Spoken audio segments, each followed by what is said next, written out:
Hello everyone, my name is Jonathon Dornbush, and this is not sort of a weird short episode of Podcast Beyond, though I am of course joined by my co-host on that show, Brian Altano. Hi. And we are here to talk about, as you can see in front of us, the PlayStation 2. It is the 20th anniversary of the PlayStation 2. I am just a little older than the PlayStation 2. That's weird to think about. That's insane, first of all. Second of all, I cannot believe this thing is 20 years old. I know. One of the most incredible, just iconic, memorable, and I would say important video game systems ever made. I would honestly say one of the most important pieces of technology ever created.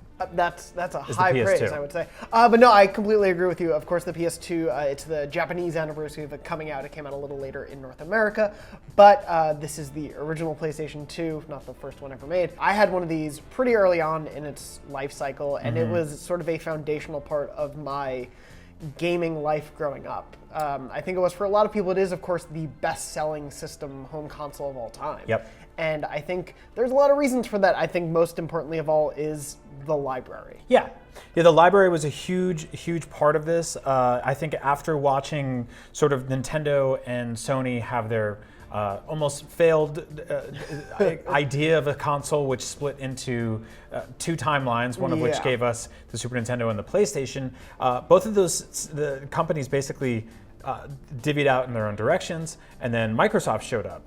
And so amidst all of that, you had the PS2, which I think took everything that was sort of important about the PS1, which is a tremendous third-party support, an incredible library of like Japanese games, RPGs like crazy, and also using a sort of like futuristic forward-facing medium at the time, really rocketed this thing to the best-selling console of its generation, which is crazy because it wasn't the most powerful. No, it was less powerful than the Xbox. It was less powerful than the GameCube, but that didn't matter because it did so many important things. It's also, in a lot of ways, and I think this is sort of responsible for how important it is, it Trojan horsed a DVD player into a lot of people's homes. Yeah. Or it Trojan horsed a video game console into a lot of homes of people who just wanted to watch movies. Yeah, it is kind of crazy that you can attribute at least some success for the console to just the influence of, oh, here's a cheap DVD player, which is sort of the way we've talked about later generations of consoles. Is like, well, hey, this is a really cheap Blu-ray or 4K Blu-ray player, and that's not a bad reason to buy it. But of course,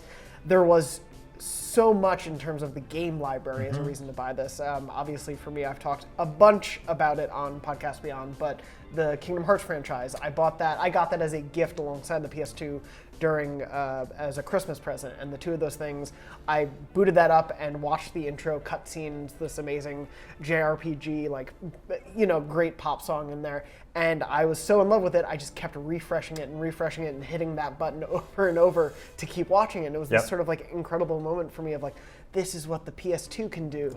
And then I played Crash Bandicoot on it and also had to sit through 2-minute load times, but was like, look at the fidelity of these graphics. And it was that like generational leap was there sort of from the beginning of like, here's what it can look like. Yeah, and then you think about the Grand Theft Auto games and how they like really matured and really got to the place that we know them for now on this console specifically. Stuff like San Andreas, there was like, the GTA games were so popular on PS2 that I swear you could hear cop sirens coming from every dorm room in the world for like 4 years straight. Yeah.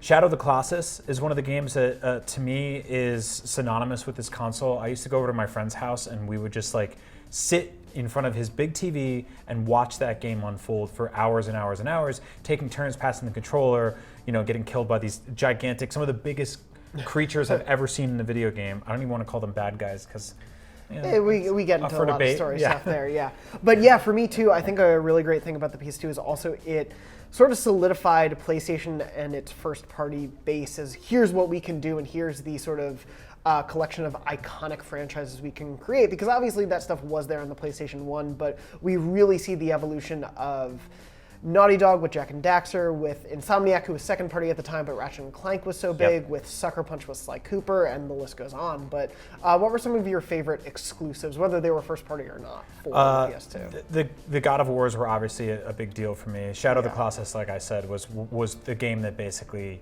defined that generation for Yeah. me. I was always a huge Zelda fan growing up, and so I always kind of looked for stuff like that on the PlayStation side, and it was like kind of few and far between, but that was one of the games that just like really stuck with me.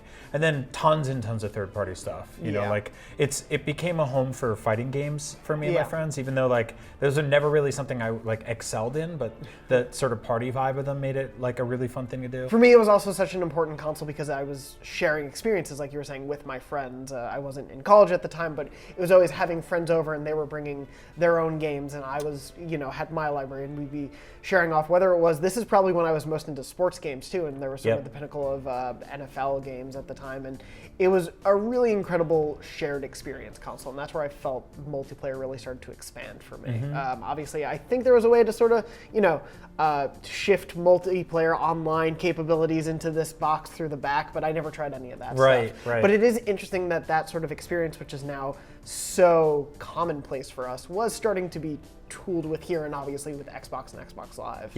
And it feels like that's where maybe the PS2 lacked, was in that capability, which was what Xbox was pushing, but that caused them to then try to live up to them in future generations. Yeah, totally. And I think that like that, you know, the GameCube had a really strong first-party support, not so much third-party, although it had some good stuff for a while, more so than most Nintendo consoles, honestly. And Xbox was just kind of getting started, but it really felt like PlayStation were in their groove.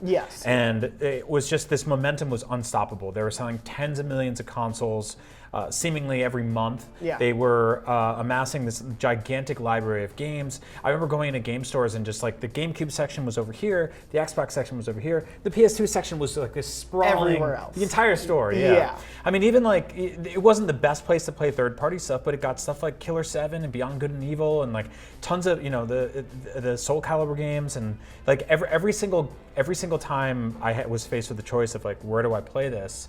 I kept going towards PS2 just because it felt comforting. I was just used to that system at that point. This was ubiquitous with gaming in its generation. And I have such fondness for certain games on the Xbox, obviously Halo and everything, and a lot of stuff in GameCube, but this was very much this is where gaming was in that generation. And so sort of to wrap things up, obviously, you know, we're generations beyond, we're leading into the PS5 generation. What do you think is like one really important thing about the PS2, whether it's the gaming or the experiences that you shared, that like still holds true to your PlayStation experience now? Let's see. I think that somehow they're still synonymous with movies. Like I still have that stupid thing, and it goes a long way, right? When I go to watch Netflix, I will turn on my PS4 because I like the ecosystem, and I like the layout, I like the UI. And a little thing like that makes a weird difference, because like once you're in there, you're also like, oh, games, you know, and vice versa. The other thing too is just the sort of stark minimalist design. I think it's something that they do really well. As of the recording of this video, this could change any second. We have no idea what the PS5 looks like.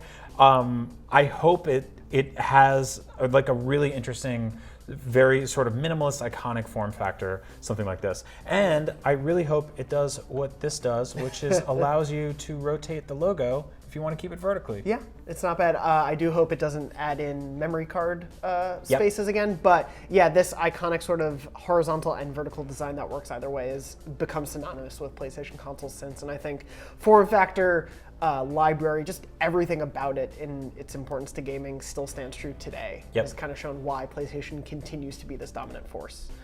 Of course, we'll be talking a bit more about our favorite things about the PlayStation 2 generation on Podcast Beyond, so go check out that at youtube.com/IGNBeyond or on IGN.com, of course. And we'll be talking about everything PlayStation this year, because there's a little thing called the PS5 that's supposed to come out this year. So for allegedly, we'll see what happens. But of course, for all of our coverage on that, everything else PlayStation, just everything in gaming, you're already in the right place. IGN. Beyond. Beyond.